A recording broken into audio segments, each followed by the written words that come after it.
on third. You want answers? I think I'm entitled. You want answers? I want the truth. You can't handle the truth. You're listening to the Morning Mayhem radio show on Lakeland's Lake Effect Radio. It is the Morning Mayhem radio show on Lakeland's Lake Effect Radio. Do you know why we call it the Morning Mayhem radio show, Amy? I do not. Please tell me. It's because we cause lots of mayhem on the air at 11 a.m. to 12 p.m. on Thursdays. Isn't that right, Braden? Yes, we do. Is this like Sons of Anarchy? The Sons of Anarchy, not necessarily. We're not that far yet. Okay. More like Abbott and Costello. Okay. Braden, who's on first? What? Who's on first? He doesn't get the reference from Abbott and Costello. That's okay. He's like 18. I'll let it slide. Yeah, I'll let it slide. So, joining us on the Morning Mayhem radio show today is PAWS Ohio, the Public Animal. I can talk. Public Animal Welfare Society. There. I think I got it out. Say it again. Okay. Public Animal Welfare Society. There. I got it out smoothly that time. So, you know what? I'm going to make it even easier for you. Okay. Just say PAWS Ohio. PAWS Ohio. There we go. You go. I wanted to get the full name out there at least once, but I apparently can't talk this morning, as you guys have all discovered. But that's okay. Amy Beekler. I got it right. No, you didn't. Remember? Beekler. Amy Beekler is here with us, and Heather, I didn't get her last name, but that's okay. That's your new last name, by the way. Heather Mystery Woman. Heather Mystery Woman is in the corner as well. So we're going to talk about a few different things. Number one, there was something that happened relatively recently that's very exciting, I think. Why don't you tell us a little bit about that? Well, I think it's very exciting as well, and it happened this past Monday. Those of you that know who Dick Goddard is. Yes. Animal loving. He's like the Bob Barker of the state of Ohio. So he lent his name many years ago, and it was signed into law called Goddard's Law back in 2016, which made it a felony 5 for causing serious physical harm to a companion animal. And at the time, we thought, yes, for the first time ever, we have a first offense felony. We could stop a lot of this. Unfortunately, because of sentence reform laws, people were being sentenced to the full year, which wasn't a lot when you talk about some of the most egregious acts against our companion animals. But it was a crack in the door. So this past Monday, Senate Bill 205 was introduced with the full support of the Senate President, Senator Larry Obhoff, Jay Hottinger, Senator Hottinger, and Senator O'Brien are joint sponsors. It will elevate Goddard's Law from a felony 5 to a felony 3. And that's a good jump. And it also provides a felony 4 for anyone who acts in concert, basically, with the individual or individuals that are committing a felony 3 against our companion animals. So basically, if they're participating in it, but they're not the primary aggressor, correct, they would get the felony 4. Correct. Okay. Just trying to make sure I wrap my head around everything. So, what will the felony 3 warrant then? Will it be like more years in jail? Do you know? I'm not really familiar with it. Absolutely. Right now, Goddard's Law provides anywhere between 6 months to a year in jail. I believe it's a $2,500 fine for a felony 5. A felony 3, they could be sentenced up to 36 months in prison. And that's a substantial jump. And what it tells us, and it tells the state of Ohio, we value our companion animals a lot. It's a multi-billion-dollar industry, and we value them. And so we want to protect them. And by doing this, getting this felony 3 and 4 passed, like I said, Senate Bill 205, we're sending a strong, clear message across the state of Ohio.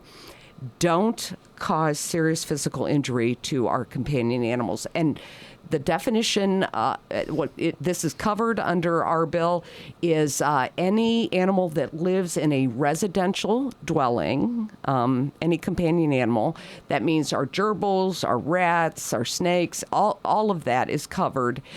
and a cat and dog, no matter where they are kept. So Okay. our feral cats that are running around outside, in puppy mills, in pet stores, dog and cat, no matter where they're kept.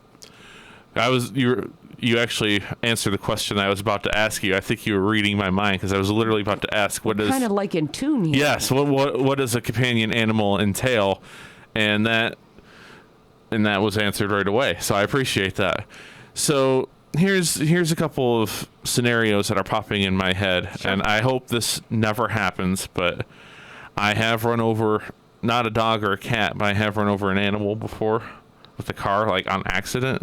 That Correct. wouldn't be No. okay. I just want to No, make sure. absolutely not. Absolutely not.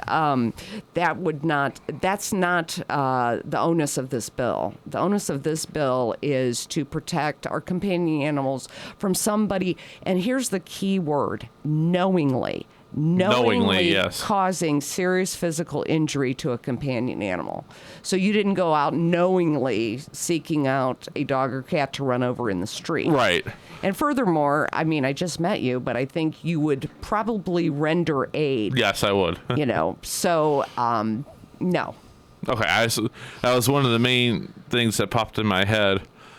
So, a couple other things that, hypothetically speaking, what if I give my dog, but I guess this goes back to the word knowingly, what if I give a dog or a cat food that is poisoned or something? I don't know about it, but then that wouldn't be covered too. Correct. Because I didn't know it was poison. Yes, correct.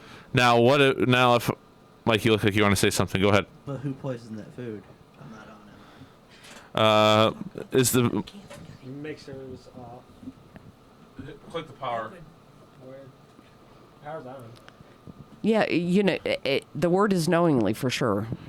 Okay, go for it. Try it, Mike. Who poisoned that food, though? There you go.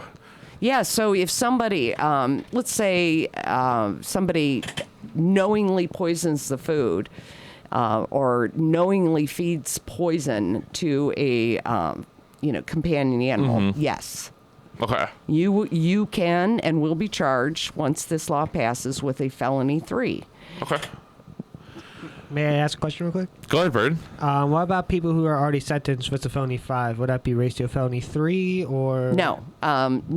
Once you're sentenced under, a felony 5, you ride that out. And I'd like to kind of touch upon what really propelled this bill forward. Yeah. Because back several years ago, the start of Goddard's Law began after a beautiful Mastiff was walked into Forest Hills Park in Cleveland Heights and was shot at 4 times. He was chained to a tree Jeez. at 3 in the afternoon on a Sunday. In the dead of winter, he was chained to a tree and he was shot at 4 times and he was struck twice and he was left there to die. The next morning, a dog walker found him, and the one thing that saved his life was that it was so cold. It slowed down his heart rate, lowered his blood pressure. We were able, PAWS Ohio, to take him into our system. We, of course, rendered medical care, which took specialists. We had to take bullets out, so forth and so on. So Goddard's Law was born then, and it did exactly what it was supposed to do. It offered, for the very first time in the state of Ohio, even on a first offense, because before Goddard's Law, you could literally go out and in front of 1 million people, beat, maim, hang, whatever, a companion animal with 1 million witnesses, and the most you could be charged with was a misdemeanor 1 in the state of Ohio. Jeez. Okay, so Goddard's Law provided that. So let's jump ahead. Okay. And I hope your listeners can handle this, but this is the reality, and this is why we moved forward with revising Goddard's Law. A year ago, this past August, an individual by the name of Scott Winter out of Canton took a beautiful blue-nosed pit and hung him up and skinned him. Jeez. Now, the question was, of course, was the dog still alive when it was skinned? After the investigation was completed, we found out that the dog was initially choked and was thrown on the floor, was still alive and thrashing, and he hung him on the wall, and he let him hang there for 4 to 5 hours, and then he skinned him, and then he possibly fed the dog to his children. Okay. So that's disturbing. That's why I kind of wanted to say in the beginning, unfortunately, this is going to be a really bad story, but it was what propelled this bill forward because, unfortunately, Scott Winter, he was charged under Goddard's law. He was sentenced to the year in prison, and because of sentence reform, he was let out after 3 months.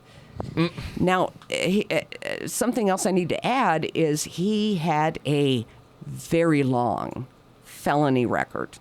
Oh, he had already assaulted grief. human beings. He had already been convicted of some animal cruelty before. So even with all of that history, because of sentence reform on a felony 4s and 5s, they spend little to no time in prison. Felony 3 will finally bring about some true consequence.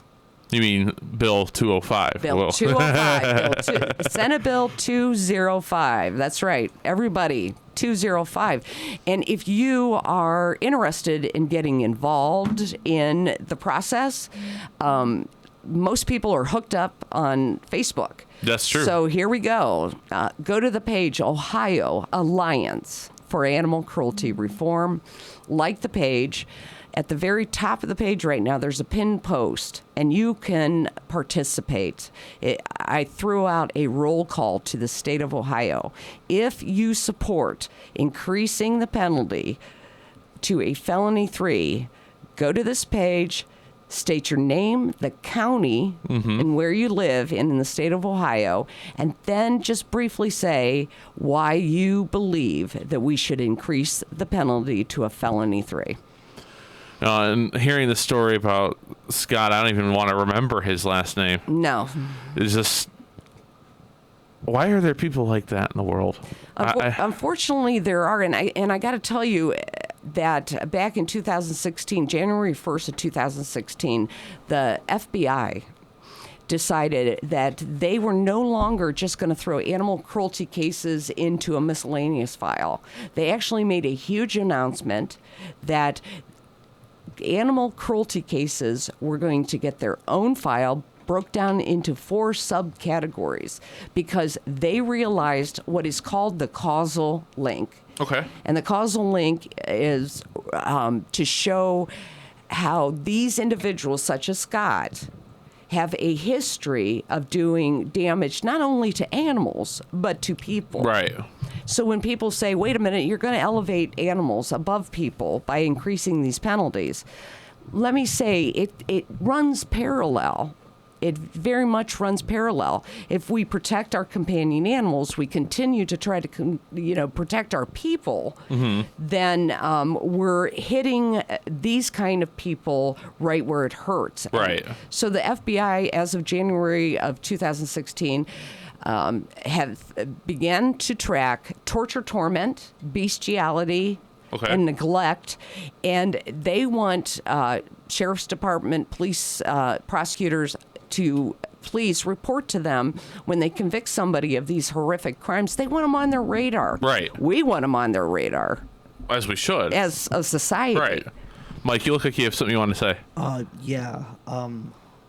So, couple things.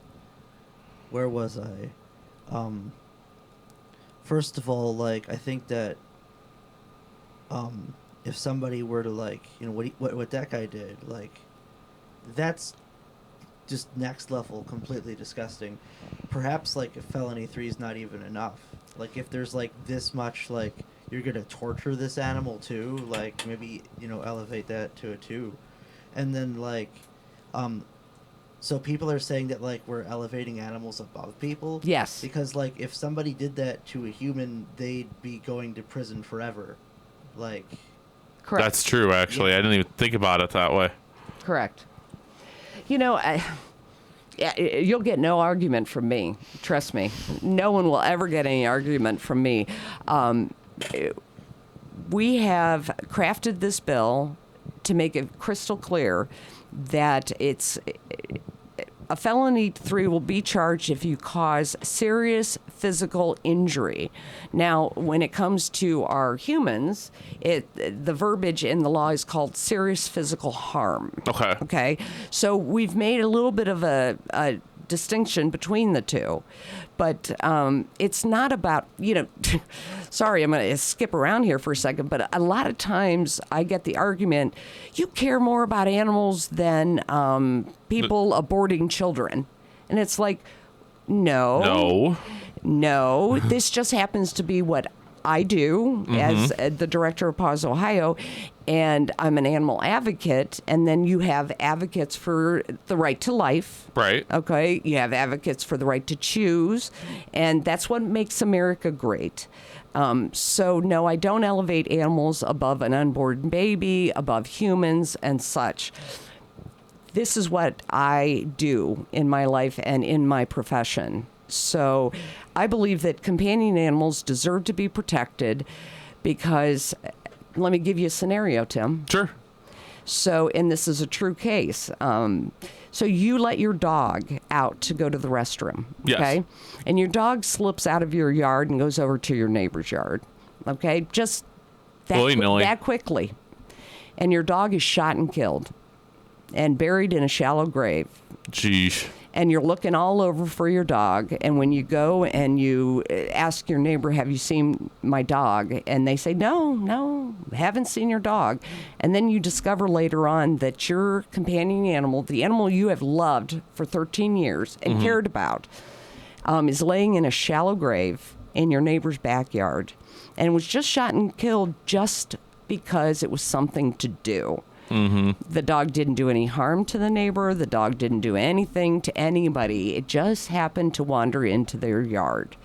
And these cases happen more than anybody realizes. A dog by the name of Henry wandered out of his yard, and somebody took a crossbow and shot him. I heard about that. I'm pretty sure. Yeah. Yep.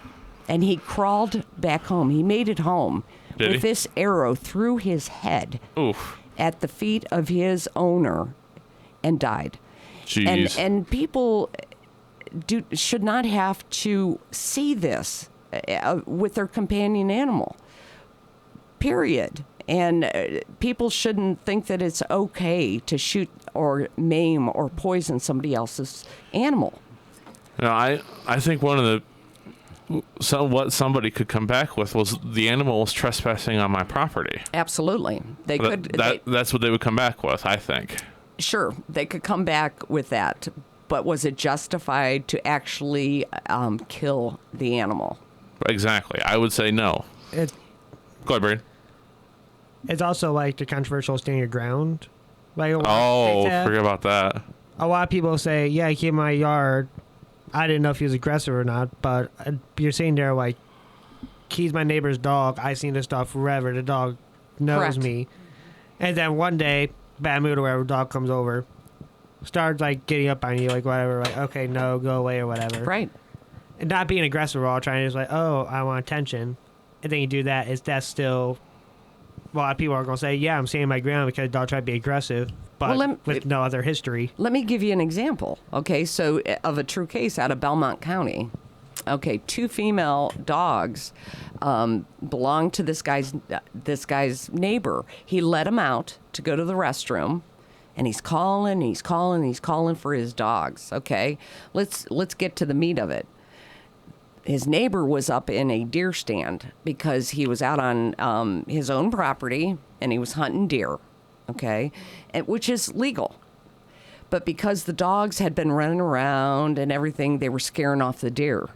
So he shot the dogs. He shot the dogs. And he shot the 2 dogs, and he threw both of them under some brush. Went back up in his deer stand, and this owner was desperately trying to find his dogs, and he found the dogs underneath the brush. That case, that individual was charged with Goddard's Law. The individual did plead to Goddard's Law, the felony 5, and I believe he was sentenced to 6 months. So, getting back to your point, if a dog is attacking you, you have a right to defend yourself. That's understandable, but I'm not talking about attacking. Like correct. Correct. But if a dog is attacking you, I just heard of a case of a dog attacked a woman as she was putting signs up on a property. She was just doing her job.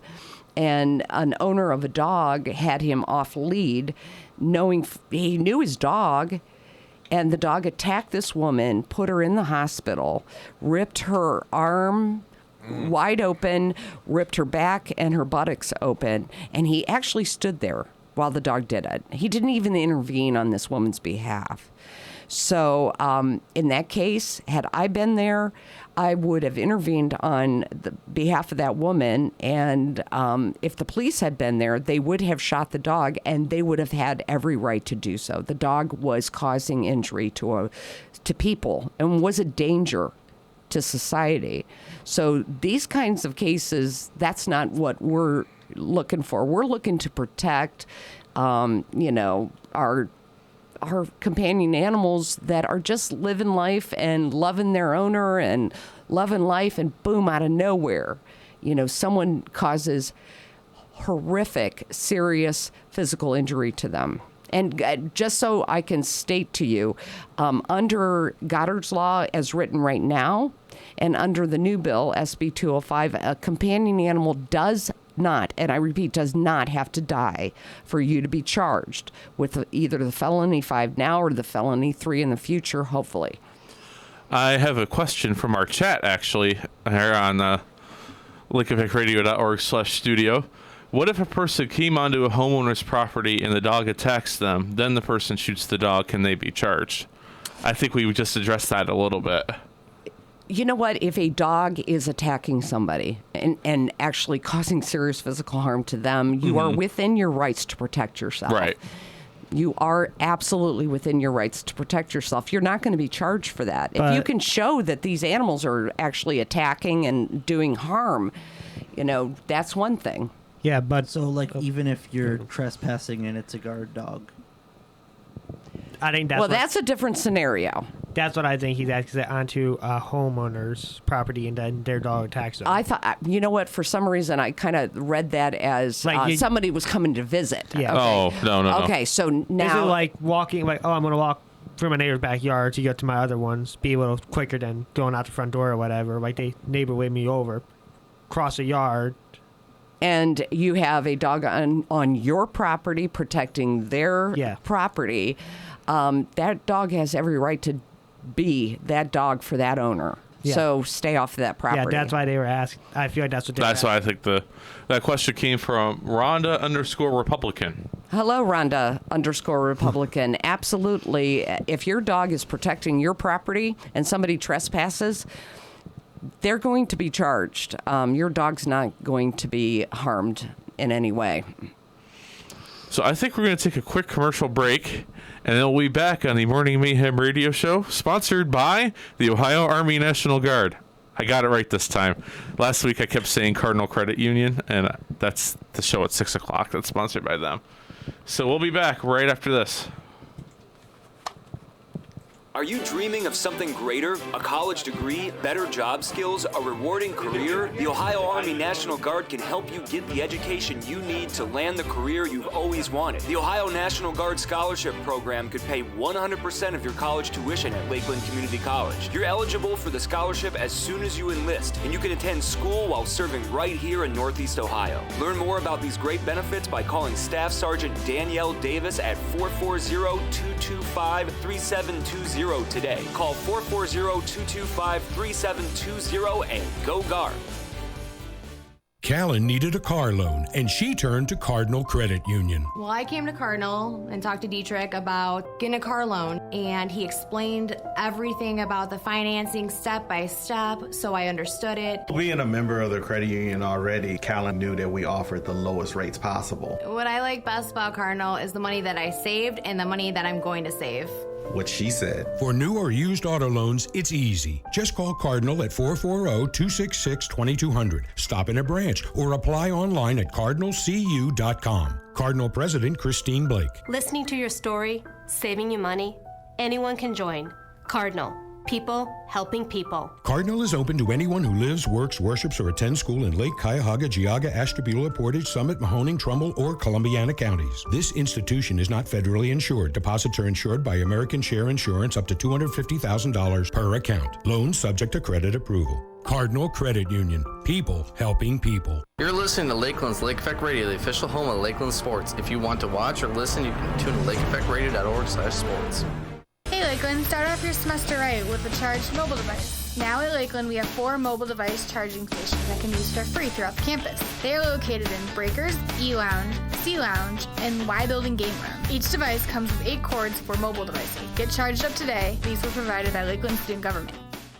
Lakeland Dental Hygiene Clinic, open to the public, $50 for adults and $10 for kids and senior citizens. Service includes exam cleaning, any necessary x-rays, and a fluoride treatment. Services performed by Lakeland Dental Hygiene students and the supervision of licensed dentists and dental hygiene faculty. Call 440-525-7220 to book your appointment. Morning, afternoon, and evening appointments available in room H039. She just wants to be.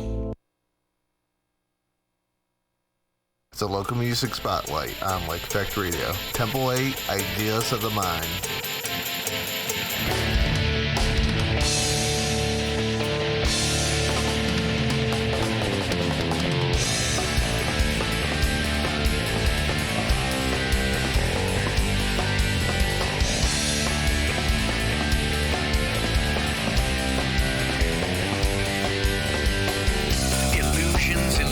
It's all illusions, the cosmic and the karmic in an endless game. The fabric of reality absurd in its duality, so everything remains. Illusions, it's all illusions. Hidden power lurking there just under the veil. Supernaturality, taboo and actuality, but just waiting to be tamed. Illusions, it's all illusions. Living in a world of constant change, many into one, and then back into many, yet everything remains. We're not bodies, we're not atoms. We all are, and that's all we need to be. We're ideas of the mind. Deaf man hear, blind man see.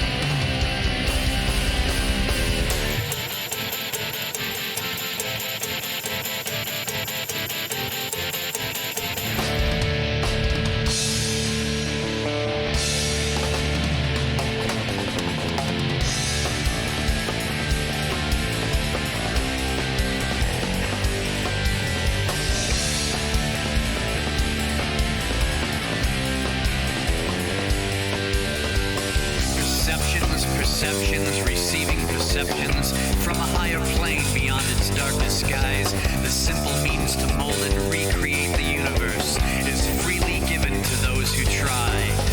Perceptions, receiving perceptions. A single subtle secret truth is masking multitudes of lies. Tap the core of what you really know and see the world through 10 billion eyes. While we're awake, we can just believe. But in our dreams, we realize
local music spotlight here on Lake Effect Radio. Color and noise, robbed by fear.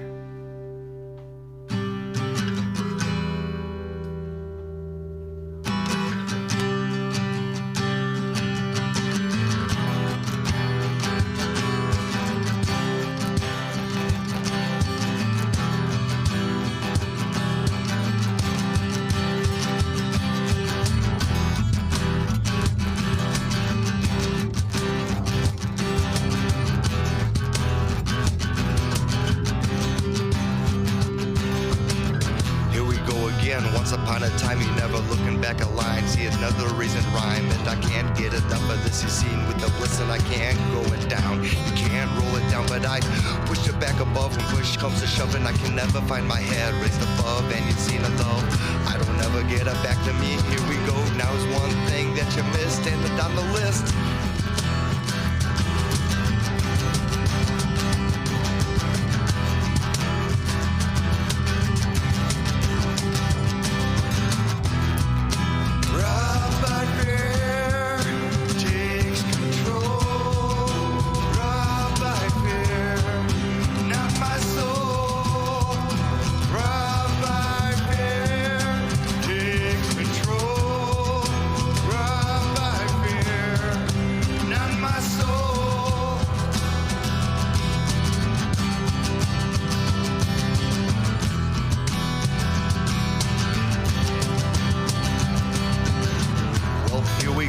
Push it down to the end, and we see it like it never could have been a friend. I don't ever get it to the past with the last. Here we go, and just take the last gasp.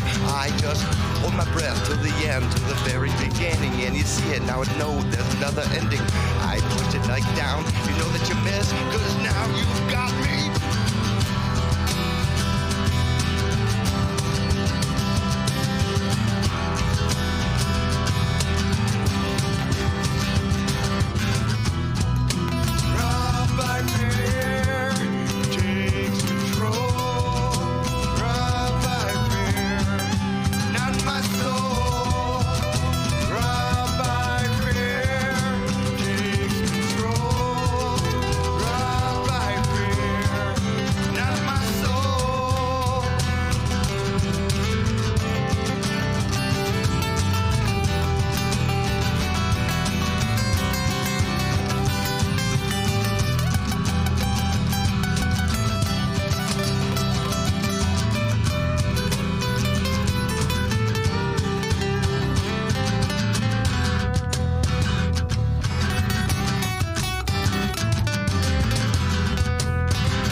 Welcome back to the Morning Mayhem radio show, sponsored by the Ohio Army National Guard. I will always forget to turn Mike's mic on when he's on the submixer. Sorry, Mike. He should go on that mic. Okay. There we go. Here, why don't you take his submixer mic away from him? So again, we are with Amy from the Public Animal Welfare Society, or PAWS. Ohio. Mm-hmm. before I get any further, is it called PAWS Ohio because there are other is it like PAWS a chapter of something or? We own both names. Okay. The acronym, Public Animal Welfare Society. We're very well known as PAWS Ohio because it's simpler to say, but under Facebook, we're the Public Animal Welfare Society because that's how it started in 1976. So tell us a little bit about what PAWS does and what PAWS is exactly. So many moons ago, back in 76, four women got together and put together the nonprofit PAWS Ohio because of the gassing that was going on in the city of Cleveland. You're talking about over 40 years ago. And PAWS Ohio has evolved and grown since then. I took over 17 years ago, so I'm in my 17th year. And we are a foster home-based rescue. So we have foster homes that foster our rescued animals. And we have transporters, we have fundraisers, we have hotline people that answer the public. We have all kinds of volunteer opportunities. But one of the biggest things that we're always looking for are good individuals who don't want to permanently own a companion animal, but want to participate in a rescue and a medical healing of that animal and a forever home for that animal. And we offer that. So with these volunteer opportunities, who would they contact for more information about those? You would go to pawsohio.org. That's pawsohio.org. And we have a great website. You can contact us through our website. You can fill out a foster home application on our website, and somebody will get back to you. We foster both cats and dogs, and of course we're still in the very end of what's known as kitten season. So we're swimming in kittens. We've got kittens everywhere.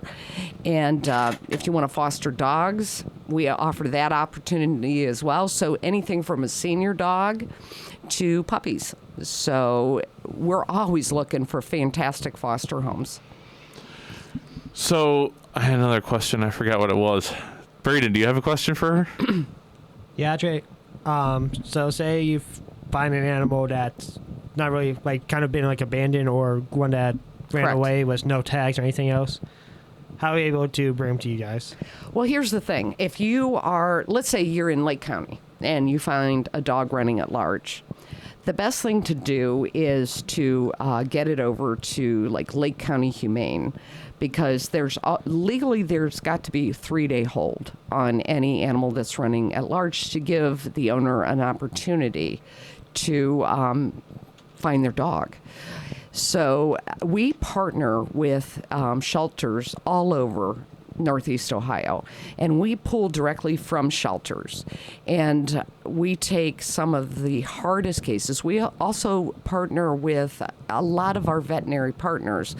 For instance, Great Lakes Veterinary Referral Clinic over on Richmond Road, they give us a call a lot, and the reason I bring them up is a toy poodle the other day came into their facility, and unfortunately the owners could not afford to medically treat the dog. It's a 3-year-old toy poodle, and it was paralyzed. Oh. So it had tweaked its back. So we took over, and I'm happy to report that toy poodle boy is recovering the use of his back legs due to very, very aggressive steroid treatment, anti-inflammatories, and he is now in a foster home with us. Those are the kind of opportunities that people who would love to be a part of that could participate in. It's amazing to go from a big-time rescue, like a Cane Corso shot in the mouth, bullet taken out of his mouth, comes into PAWS Ohio, finds his forever home. You're a part of that. You're a part of that specific situation. You've rescued that animal. You have absolutely committed to making sure that animal is safe for the rest of its life. And making sure an animal is safe is a very rewarding experience, I would say. You know what it is, and the most rewarding is that you see this animal from the moment it comes in to our organization. A lot of our animals come in, it's like the emotion is gone. They're vacant because they have been so abused or they have been so neglected. And because you're caring for them and you're loving them, you get to see that light come back, and you get to see that dog, or cats, forgive what humans have done to them and give all that love to you as a foster parent, and then you get to participate in putting that animal into its forever home. I mean, we have foster homes that stay in touch with a lot of the people that have adopted their foster animals. And nice. It's rewarding. It really is. Of course, I used to. You used to what? Have animals. Heather was asking if we had pets. I had a dog until 2014. She died. What kind of dog? It was a Shih Tzu Poodle mix. Oh. Tootsie. What was her name? Tootsie? Yes. My sister has a golden doodle. He's so precious. Bentley. I had 5. You had 5 dogs? No, I had 2 cats, which I still have. Okay. On my mother's side, we had 1 dog, which is a pit mix. Okay. I'm trying to remember what the mix was. And on my dad's side, we had 2 golden retrievers. One of them we had to give away because he was too much to handle for us having 5 people in the house. And no, we like to say that you had to rehome him for a we're still in touch situation. We're still in touch with the owners that have him now. Cool, and he's doing well. Yeah, and the other one I had passed away in 2015 because we had him for 18 years. Wow. 18 years for golden retriever? Yeah. And it broke your heart, didn't it? Yeah, and also he was the mutt. He was the runt of it. Oh my gosh. He was the runt, smallest of it. That's a long life. Yeah, That's I a still long have life. like 18, almost 19 years. And my dad does videos of me being little trying to ride him. Oh my goodness. Trying to ride. Like a pony? I don't. This is little 1.5, 2-year-old me. I don't know what was going through my head. I've seen so many pictures and films of how dogs have interacted within the family unit with children and how they protect and care for them and kind of take them under their wing. And it's really fantastic to watch how these animals are such an intricate part of our families and what they do in our families. And then to turn around at the end of their lives to see these families grieve for these animals that have touched their lives so deeply. And circling back, that's why we need to protect them. Right. So, there was I'll just throw it out there just so people understand. I think it was Cornell University did a study with a bunch of Labradors, MRI study, and quickly they put them in an MRI. They were running the MRI. They were just mapping out the dog's brain, and then they would bring the owner in, quietly bring the owner in, and the owner would start to talk to the dog. Aww. And guess what? That dog, in the emotional part of the brain, it all started firing and lighting up. Aww. So people that say that dogs don't have emotions or don't have souls or whatever they say, you're absolutely mistaken. Yeah. It's insane 'cause with my sister's dog, he'll be all sad, and then one of us will show up. All of a sudden, I'm really excited. Mommy or Daddy or somebody's here. Absolutely. They give so much to us, and all we ask is that we protect them. Right. And anybody who wants to be a part of that with PAWS Ohio, like I said, go to pawsohio.org. Either send us an email through contact us at pawsohio.org. Let us know what you'd like to do. If you want to transport an animal to a vet appointment or to one of our events, our adoption events, if you want to write grants, if you want to fundraise, if you want to be part of leadership, actually. I mean, we bring people in who really thrive in the PAWS Ohio environment, and then they get into leadership here, like a foster home coordinator or an associate director. And we have protected and advocated for animals for a very, very long time. Well, I appreciate you guys doing that. We appreciate you guys coming out today as well. I appreciate you having me. Very much so. It's always an enjoyable experience to get to talk to different rescues, different animal shelters, different welfare society. You know, I think you guys are the first welfare society with that kind of name that we've had on. But we've had the Humane Society on a couple of times in the past. But Lake County? Yeah, but it's been a couple of years because their marketing person that we had contact with kind of left them and went somewhere else. Well, the executive director, her name is Lee. Okay. She's wonderful. You should reach out to her. I'm sure she'd come on and chat about the shelter experience and the partnering that shelters do with rescues, because there's a lot of dogs that don't do well in the shelter environment. They're like alarm barking. They're aggressive in the cage. But you take the cage out of the equation and they're in a foster home, they'll get adopted. Right. Because they're not showing, in a horrific manner. So they're some are afraid in the shelter environment. So that's definitely true. That's why we partner. That's why you do what you do, right? That's what we do. We do. All right. Well, we appreciate you guys coming on today. Tune in next week where don't know what I'm doing yet, but it'll be the day before the first night of the hay rides at the farm park. So I know there's at least 2 people in this room who's excited about that. Now I'm excited. I need to know about this hay ride thing. We are narrators at the farm park for their hay rides. Are you serious? Oh yeah. All right. I basically run the entire narrator show, and then I assign like Mike to a wagon. Do you want a tractor this year, Mr. Toms? Yes. Okay. We'll make sure you get a tractor this year. I'm stuck at work all that weekend, so I can't do much. Well, there's 3 weekends. You could join us. Oh, I got to come out for this. I got to come out for this. Oh, are animals allowed? I have probably not. I don't know the answer to that. That one you had to talk to Metro Parks about. But you would need to fill out volunteer applications and stuff like that too. But yeah, that's always something that we do every October. That's a fun time. It is. Well, thank you again for coming out. Thank you. We will be back same time, same place next week. And take care, everyone, till we meet again.